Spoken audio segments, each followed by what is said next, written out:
In a small, forgotten town, a 17-year-old boy, cold and exhausted, was racing the clock to deliver one final package. What secret lay in this desperate act? The only thing standing between him and losing the last roof over his head. But on that freezing sidewalk, he saw an old woman alone, lost, ignored by everyone who passed, and in that moment, he made a choice that would cost him everything. What he didn't know was who she really was or how that one act of kindness was about to rewrite his entire life. Welcome to Graceful Valor Stories, where tales of compassion and kindness are told. Let's uncover what really happened.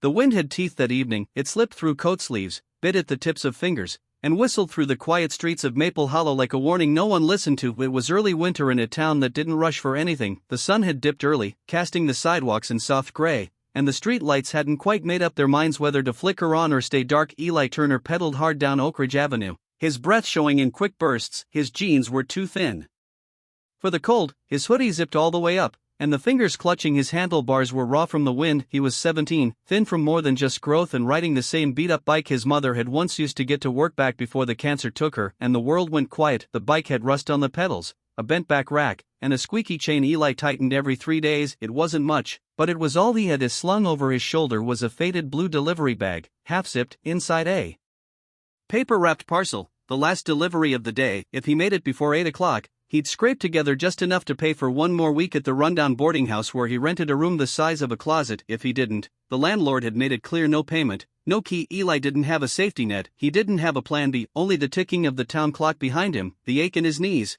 and the soft hope that if he just kept pedaling, life might give him one more day of mercy. He rounded the corner of Maple and 3rd, dodging a pothole he knew by instinct, and started toward the old bus stop near the edge of town. That's when he saw her. She stood under the flickering street lamp like something out of a forgotten memory. An old woman, beige wool coat, knit hat pulled tight over silver hair, leather purse clutched tightly to her chest. She was murmuring to herself, turning in slow circles, looking up and down the road like someone waiting for a bus that wasn't coming. Eli slowed. Instinctively, his breath caught in his chest. Cars passed her, no one stopped. A couple walked by on the other side of the street, heads down, shoulders hunched, avoiding her completely. Even the town's rhythm, usually slow, usually kind, seemed to have left her behind. Eli rolled past just a few feet, then stopped. He looked at the old woman again, how she kept stepping forward toward the curb, only to shuffle back like the world didn't line up with her anymore. He checked the time on his watch, 7:41 p.m., 19 minutes left. If he kept going, he'd make it, just barely. A warm room, a locked door, a roof for one more week, but something held him there. Could this decision lead to an unexpected turn? The wind shifted just then, carrying her voice toward him. Bus number 12, Willow, or was it Oak Ridge? I'm sure this was the stop. Eli turned. She wasn't talking to anyone in particular, just to the air, like her words might keep her rooted in a world slipping away. He looked at his delivery bag, then back at her, and without knowing why, he swung one leg off the bike and started walking toward her. Excuse me, ma'am, he said gently, careful not to startle her. You okay out here?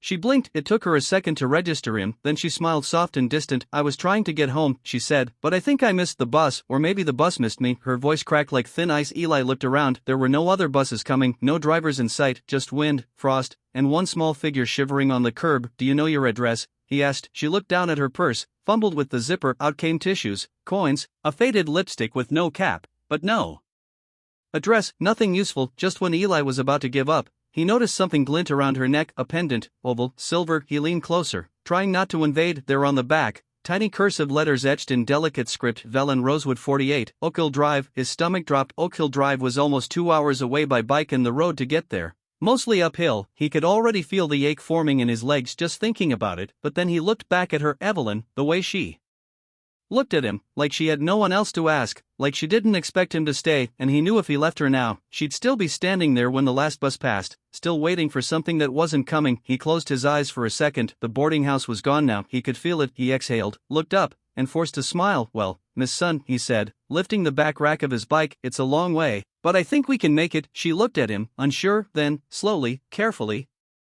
she nodded. Eli took off his jacket and draped it over her shoulders. He tied his scarf around the back seat to make it softer, helped her climb up gently, one slow step at a time. Then he grabbed the handlebars, braced himself, and said, hold on tight, M. Rosewood. She chuckled, soft and fragile. You remind me of my grandson, she said, always scuffed shoes, always proud. Eli didn't answer. He just nodded and started pedaling into the dark, into the cold, into a choice that would change both their lives. But in that moment, all he knew was this: some people are put in your path for a reason, and sometimes, even if the world says you don't have time to stop, you stop anyway because no one else will. The town faded behind them. Maple Hollow's last porch light blinked out in the rear view of Eli's mind as he leaned forward, putting his weight into the pedals. Says Evelyn Rosewood sat quietly behind him, both hands gripping the sides of the old bike's rack. She didn't weigh much, just a small frame wrapped in Eli's coat, but the wind made it feel like he was pulling a trailer full of bricks uphill. The road curved north, narrow and cracked, framed by bare trees, whispering in the wind, and the night got colder every mile. Eli felt it more. His fingers were numb, his hoodie soaked through, his legs burned from the strain, but he didn't stop. Every time he glanced back, he saw her tucked in, eyes half closed, her breath misting into the cold night air. She never complained, and that made Eli pedal harder. After half an hour, the first hill came. It stretched like a challenge before him, long, steep, silent. He didn't say a word, just stood on the pedals and pushed. The back wheel slipped once. He nearly lost balance, but Miss Rosewood didn't panic. She just tightened her grip and whispered, "Careful, sweetheart." It made something twist in Eli's chest. No one had called him that since his mother. They reached the top after 10 minutes of grinding silence. At the crest, Eli stopped. His lungs were on fire. He dropped one foot to the ground, hunching over the handlebars as he gasped. Ms. Rosewood patted his shoulder gently. "You don't have to do this, you know," she said softly. "I've lived a long life. You don't owe me anything." Eli wiped his forehead with the back of his hand, then stood upright. "I know," he said, "that's why I'm doing it." They rode on. Halfway there, the back tires started squeaking, then wobbling. Eli gritted his teeth. "Not now." He pulled over near a roadside gas station, the only one open for miles. Miss Rosewood slid off carefully, steadying herself with a hand on his shoulder. Eli knelt beside the wheel, inspecting it under the flickering lights of the awning. The rim had bent slightly, probably from the hill. He couldn't fix it, but he could nurse it a little farther. Inside the gas station, warm yellow light spilled from behind foggy windows. "Wait here," he told her. "I'll be right back." She looked up at him, eyebrows raised. "You're not buying me candy, are you?" He smiled despite the cold. "No, ma'am, something better." Eli stepped into the station. The heat hit him like a wall. It smelled of stale coffee and rubber mats. He walked to the counter, counting out his coins. Everything he had left. One tea, extra hot, small. He watched the old man behind the counter fill the cup, lit it, and slide it across. Eli cradled it like gold. Outside, M. Rosewood was shivering. He held the cup out. She looked surprised. "For me," he nodded. "You needed more." She accepted it slowly, warming her hands on the sides. "You're a good boy, Eli." He froze. He never told her his name. She sipped the tea. "You said it back at the stop when you were helping me on the bike." "I didn't forget." He nodded slowly, unsure what to say. They sat together on the station's curb for a while, just two shadows in the cold. She spoke again, voice low, distant. "I used to come this way every spring," she said. "My husband would drive, and I'd make a game of naming the trees that hadn't bloomed yet." Eli glanced over. She was staring at the empty branches across the road. "He passed 10 years ago," she added, quieter now. "Then my son moved to Seattle. Haven't seen him in years." She looked down at her tea. "I get confused sometimes, not always, just sometimes the map in my head gets blurry." Eli didn't answer. He didn't have the words, so he just sat beside her, still listening. When she finished the tea, she handed him the empty cup. "I think I remember now," she whispered. "Past the two hills, left at the Stonegate, Oak Hill Drive, number 48, big white house, black shutters." Eli helped her back onto the bike. They rode the last miles in silence. By the time they reached Oak Hill, the moon had vanished behind clouds. The trees lining the road swayed like slow dancers in the dark. Then finally, at the end of a long gravel driveway, an iron gate, whitewashed, chipped paint, still beautiful. Past the gate, a house that looked like it belonged in a magazine. 3 stories, wrap-around porch, tall columns, lights glowing faintly in the upper windows. Eli stopped the bike. Miss Rosewood stared at the house. She didn't speak, she didn't move. Then softly, she whispered, "Home." Eli helped her down. She took one shaky step forward, then another. The porch light flicked on. A figure appeared at the door, a man in his 60s wearing a robe, slippers, and the look of someone who hadn't slept all night. "Miss Evelyn," he called out, voice trembling. "Good Lord, where have you been?" She smiled. "Out for a ride." The man rushed down the steps, wrapping her in a tight embrace. "We've been calling hospitals, police." "I was about to." "I'm fine, Thomas," she said gently. "This young man brought me back." Thomas turned to Eli. His eyes scanned the boy, his soaked clothes, chapped hands, and tired eyes. "Thank you," he said, voice thick with emotion. "Please come in and get warm. We'll call a driver. You can stay the night." Eli shook his head. "Can't. I've got to go. At least take a coat, something warm." "Shoes, those are soaked through." But Eli was already backing away. He reached into his pocket, pulled out a torn delivery receipt, scribbled something on the back. "Just in case," he said, handing it to Evelyn. She took it, read it, then looked up at him, eyes soft and wet. "You remind me of someone I love," she whispered, then leaned in and kissed him gently on the cheek. Eli didn't speak. He just nodded once, turned, and pedaled back into the dark. His legs ached, his lungs burned. The road home was quiet, colder than before, but something inside him felt warm. And as the mansion lights faded behind him, Eli didn't know what would happen next. Could this selfless act spark a new beginning? He just knew he had done the right thing, even if it cost him everything.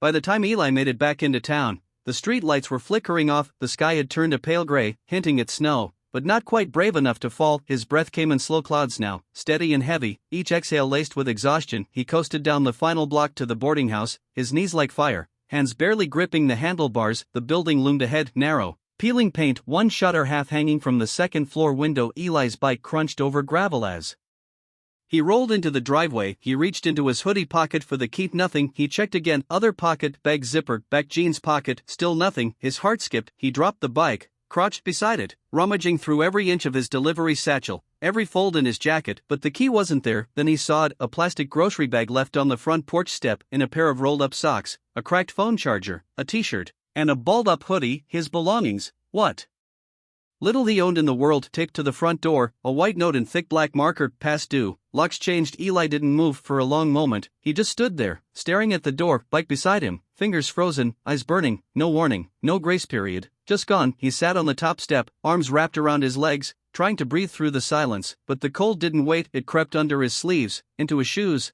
down his spine, and Eli knew he couldn't stay here. He grabbed the plastic bag, slung the satchel over his shoulder, and wheeled his bike back down the street. It was nearly 10 a.m. by the time he reached the alley behind Johnson's Market, a small brick building with dusty windows and a hand-painted fresh produce sign out front. Inside, it always smelled like oranges and old floor wax. Eli parked the bike behind the dumpster, knocked once on the side door, and waited. A few seconds passed, then the door opened with a low creak. Mr. Johnson stood there in a heavy plaid robe, coffee mug in hand. He took one look at Eli, soaked, shivering, eyes red inside through his nose. Didn't make rent, huh? Eli didn't speak, just nodded. The old man stepped aside. His storeroom's dry, cot still in the corner. Don't touch the wine crates and don't freeze to death. Eli whispered, thank you, and stepped in. The storeroom was dim, filled with boxes of canned goods and stacks of fruit crates. The radiator groaned in the corner like it hadn't slept in years. He curled onto the cot, pulled the scratchy blanket over his shoulders, and closed his eyes. He didn't dream, didn't cry, just rested, for the first time in weeks. He wasn't afraid to sleep. 30 m away in a sunlit study with tall windows and shelves lined with leather-bound books, Evelyn Rosewood stood with a piece of torn paper in her hand. It was creased, slightly smudged, written in hurried blue ink. A phone number, no name, no explanation, just a number. She held it delicately, like something sacred. Next to her, Thomas, the house manager, watched in quiet concern. He left it before he wrote off. Evelyn whispered, I barely noticed. She looked up. I want to find him. Thomas blinked. You mean the boy from last night? She nodded slowly. He brought me home, Thomas, not just to this house, but to myself. He hesitated. He didn't leave a name, no address, but he gave me this, she said, lifting the paper, and I remember his face. She walked to the window, sunlight brushing the edge of her shawl. People like him don't show up by accident. Thomas understood. He always did. I'll make a few calls, he said, already reaching for his phone. Could this kindness lead to a life-changing reunion? Back in Maple Hollow, the day passed slowly. Eli helped Mr. Johnson restock the juice fridge and sweep the storeroom floor. It wasn't much, but it kept his hands moving and his mind distracted. By dusk, he was sitting on an overturned crate near the back door, sipping lukewarm tea and staring out at the narrow strip of sky between the alley walls. That's when he heard it, the low hum of an engine, not the rusty pickup sound he was used to, something quieter, smoother. He turned his head just as a sleek black sedan pulled up to the curb behind the market. It didn't belong there, not in this part of town. The back door opened. A tall man in a pressed overcoat stepped out, glanced at a note in his hand, then up at the building. His eyes scanned the alley, then landed on Eli. He walked forward slowly, each step deliberate. Excuse me, he said, are you Eli Turner? Eli stiffened. He stood instinctively, unsure whether to run or answer. Who's asking? The man offered a small, calm smile. My name's Charles. I work for Ms. Evelyn Rosewood. Eli blinked. He hadn't heard that name since. She remembers you, Charles continued. She remembers everything, and she asked me to find you. Eli didn't move. He wasn't used to being remembered, not by anyone, but Charles reached into his coat and held out the torn receipt, Eli's handwriting still visible. She kept this, he said gently. Would you come with me? Eli looked past him at the car, polished, warm, out of place in a world like his. He glanced down at his hands, cracked knuckles, dirt under his nails, and then up again. He swallowed. Okay, he said quietly. Charles opened the door, and for the first time in days, Eli Turner stepped into something he never expected, a second chance wrapped in kindness, waiting in the back seat of a car he didn't believe he deserved. The ride to Oak Hill felt like a dream. Eli didn't dare wake from. The car was silent except for the soft hum of tires on pavement. Outside, the world slipped past bare trees, stone fences, lonely lampposts, while inside the warmth from the vents soaked slowly into Eli's frozen fingers. Charles didn't speak much. He didn't have to. When they pulled into the long gravel driveway, the gate opened without a sound, and the mansion came into view, its columns glowing softly in the porch lights. This time, Eli wasn't just passing by, he was being welcomed in. Charles led him through the wide entryway, past framed oil paintings and warm polished floors, into a sitting room filled with books and the scent of vanilla tea, and there, standing by the fireplace, was Evelyn Rosewood. She wore a cream-colored cardigan and soft wool slippers, but it wasn't the clothes that made Eli stop, it was her eyes, clear now, steady, no longer lost. "Hello again," she said. Voice warm. "You made it." Eli gave a small nod. "You remembered, I never forgot," she replied. She motioned for him to sit by the fire. A second cup of tea was already waiting on the side table. "I hope this isn't too strange," she said gently, "but I'd like to offer you a place to stay, just until you figure out your next steps." Eli blinked. "A place here? A real room?"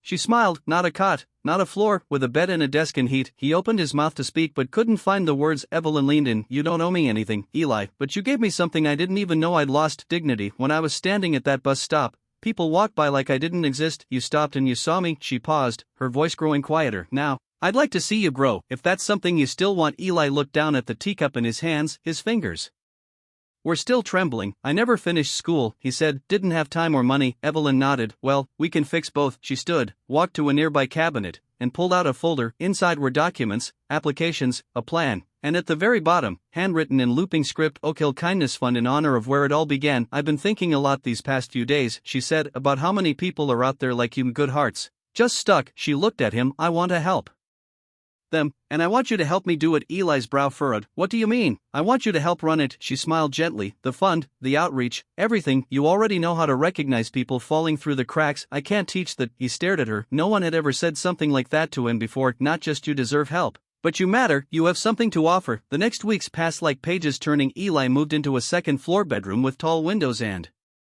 bookshelves built into the wall. He chose the desk near the light and placed his mother's old bike helmet on top like a reminder of how far he'd come. He started attending night classes through a community scholarship Evelyn helped fund: history, ethics, nonprofit management. In the mornings, he worked in the west wing of the house, now converted into the Oak Hill Kindness Fund office. His job wasn't glamorous: phone calls, filing, drafting outreach letters, but every task carried weight because the letters were real, the people were real. There was a boy in Alabama who slept behind a diner, a mother of two in Idaho who worked 3 jobs and still couldn't afford school books, a veteran in Ohio who'd been living out of his truck all winter. Eli read each story with a quiet kind of reverence. He wrote back, sent blankets, made calls, and slowly he became part of something bigger. Spring came slowly to Maple Hollow, the snow melted into puddles, the trees bloomed late, and the town yawned back to life.